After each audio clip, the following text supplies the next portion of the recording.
बिहार विधानसभा चुनाव के अंतर्गत एनडीए सोमवार की शाम को अपने उम्मीदवारों की घोषणा करेगा। ये जानकारी भाजपा के प्रदेश अध्यक्ष दिलीप जायसवाल ने दी।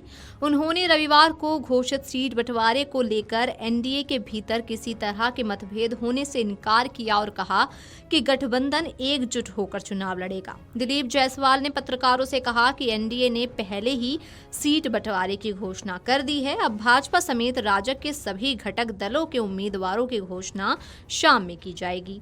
उन्होंने कहा कि राज्य में राजग के 5 घटक दल 5 पांडव की तरह हैं और सभी मिलकर विधानसभा चुनाव लड़ेंगे और भारी बहुमत से सरकार बनाएंगे। एनडीए गठबंधन ने अपना सीट शेयरिंग की घोषणा कर दी है।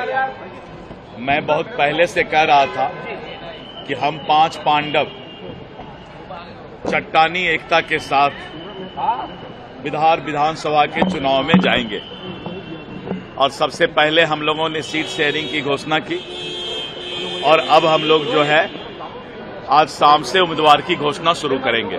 जीतन राम मांझी जी ने कहा है कि प्रधानमंत्री जी के नेतृत्व में हम लोग अटूट और एकजुट होकर के चुनाव में जाएंगे। वहीं बिहार सरकार के मंत्री और जेडीयू नेता विजय चौधरी ने कहा कि एनडीए के सभी दल पूरी ताकत और समझदारी से चुनाव लड़ रहे हैं। जैसे सीटों की संख्या घोषित हुई वैसे ही कौन सी पार्टी किस सीट पर चुनाव लड़ेगी ये भी बता दिया जाएगा।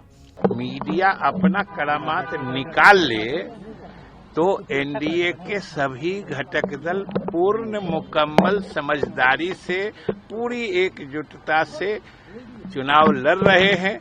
जैसे सीटों की संख्या की घोषणा हो गई है तो कौन सा सीट कौन पार्टी लड़ेगी यह भी आपको समय पर बता दिया जाएगा। वहीं इससे पहले बिहार के उप मुख्यमंत्री विजय कुमार सिन्हा ने कहा, पूरी तरह एनडीए गठबंधन सफलतापूर्वक सहमति के आधार पर बिहार की जनता के हित में निर्णय लिया। ये सफल रहेगा। भारी बहुमत से सरकार भी बनाएंगे और बिहार के विकास की गति को तेज गति से बढ़ाएंगे। एनडीए गठबंधन सफलतापूर्वक सहमति के आधार पर बिहार के जनता के हित में निर्णय लिया है और यह सफल रहेगा।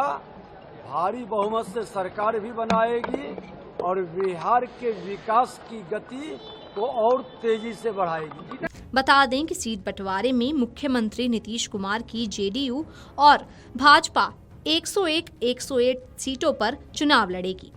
केंद्रीय मंत्री चिराग पासवान की एलजेपी रामविलास 29 सीटों पर, जबकि केंद्रीय मंत्री जीतन राम मांझी की हिंदुस्तानी आवाम मोर्चा और राज्यसभा सांसद उपेंद्र कुशवाहा की आरएलएम 6 सीटों पर चुनाव लड़ेगी।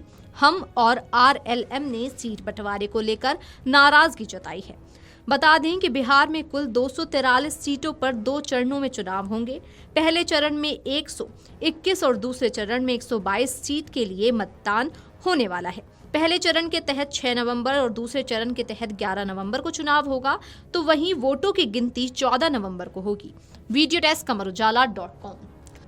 अगर आप ये वीडियो YouTube पर देख रहे हैं तो हमारे चैनल को सब्सक्राइब कर बेल आइकन दबाएं और Facebook पर देख रहे हैं तो हमारे पेज को लाइक करें।